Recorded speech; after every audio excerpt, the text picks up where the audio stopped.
Syria में अमेरिकी सैन्य ठिकानों पर हमला।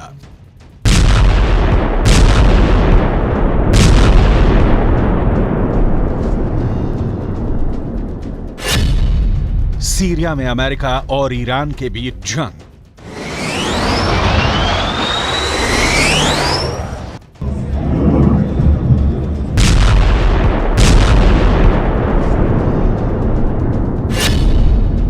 अमेरिका का बदला भड़काएगा विश्व युद्ध की आग।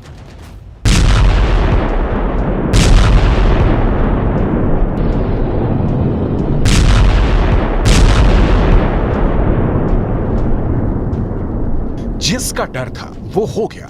ईरान ने सीरिया में मौजूद अमेरिका के ठिकानों पर ड्रोन से बड़ा हमला कर दिया। ईरान ने 24 घंटे के अंदर अपना बदला ले लिया।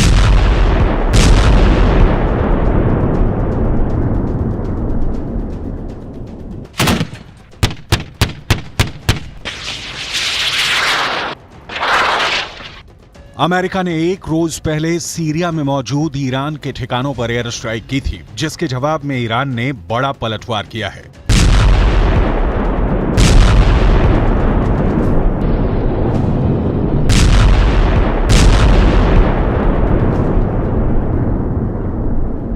ईरान ने पूर्वी सीरिया में मौजूद अमेरिका के सैन्य ठिकानों पर एक एक कर 4 ड्रोन हमले किए, जिसके बाद अमेरिका को भी एहसास हो गया कि अगर वो ईरान के ठिकानों पर हमला करेगा तो ईरान भी चुप नहीं बैठेगा। अमेरिका ने एक रोज पहले ही सीरिया में मौजूद ईरान के एक हथियार डिपो को निशाना बनाया था।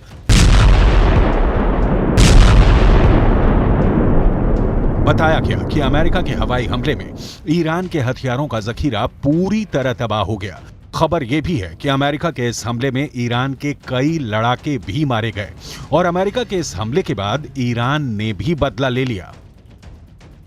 पश्चिम एशिया में पहले ही हालात विस्फोटक बने हुए हैं। सिर्फ एक चिंगारी पूरे इलाके में जंग की आग भड़का सकती है और अमेरिका के एयर स्ट्राइक के बाद ईरान ने जिस तरह से हमला किया, उससे तो एक बात पक्की हो गई है कि ईरान खुलकर जंग के मैदान में उतरने को तैयार है।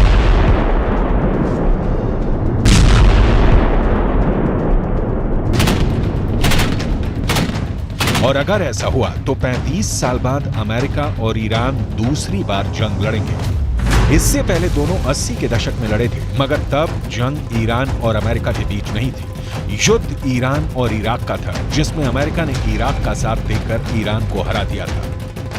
मगर इस बार अमेरिका और ईरान सीधे सीधे एक दूसरे से दो हाथ कर सकते हैं, क्योंकि अमेरिका के लड़ाकू विमानों ने सीरिया में ईरान के हथियार डिपो पर बमों की ऐसी बारिश की कि ईरान के हथियार बर्बाद हो गए। अमेरिका ने दावा किया कि पूर्वी सीरिया के देर एज जोर में मौजूद वो हथियार गोदाम ईरान की सेना की ब्रांच IRGC यानी इस्लामिक रिवॉल्यूशनरी गार्ड कॉर्प्स का था और वहां पर रखे गए हथियारों से ही इराक और सीरिया में अमेरिका की सेना पर बीते 3 हफ्तों से हमले किए जा रहे हैं। इसीलिए अमेरिका ने ईरान के हथियारों को ही स्वाहा कर दिया, ताकि ना रहे ईरान के हथियार और ना ही अमेरिका के सैनिकों पर हमले किए जा सके। सीरिया में ईरान के अड्डे पर हमला करके अमेरिका ने खूब कह दिया कि अगर उसके सैनिकों पर आंच आए तो वो तमाशा नहीं देखेगा। लेकिन इसके साथ अमेरिका ने ये भी साफ किया कि वो पश्चिम एशिया में लड़ाई बढ़ाना नहीं चाहता। इसलिए अमेरिका की सेना ने सीरिया में ईरान के हथियारों के गोदाम पर रात को उस वक्त हमला किया जब वहां ईरान के इक्का दुक्का लड़ाके ही रहे। लेकिन ईरान को रोकने के लिए अमेरिका का ये पहला एक्शन नहीं है। अमेरिका ने 26 अक्टूबर को भी सीरिया में ईरान के 2 ठिकानों पर हमले किए। यही नहीं, 10 नवंबर को भी अमेरिका ने सीरिया में ईरान के ठिकानों पर हमला किया। ऐसा इसलिए क्योंकि 7 अक्टूबर को इजरायल और हमास की जंग छिड़ने के 10 दिन बाद ही इराक और सीरिया में अमेरिका के सैन्य ठिकानों पर हमले शुरू हो गए थे।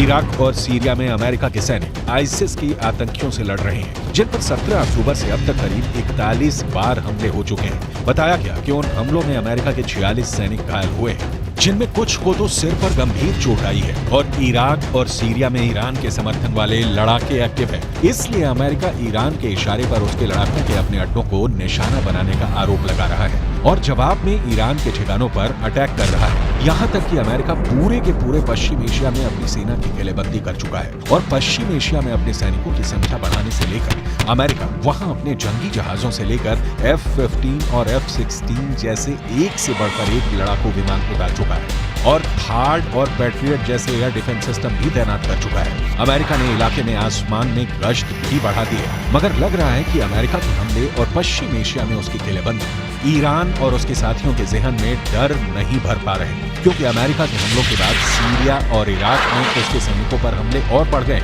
और वहां लगभग रोजाना अमेरिका के अड्डों पर कभी रॉकेट तो कभी ड्रोन बरस रहे हैं। वहीं यमन से हूथी विद्रोहियों ने भी अमेरिका को निशाना बनाना शुरू कर दिया है। कुछ दिन पहले ही यमन में लाल सागर के ऊपर अमेरिका के MQ-9 रीपर ड्रोन को मार गिराया और अमेरिका को अब तक हवा नहीं लगी कि आखिर किस हथियार से उसके ड्रोन पर हमला किया गया।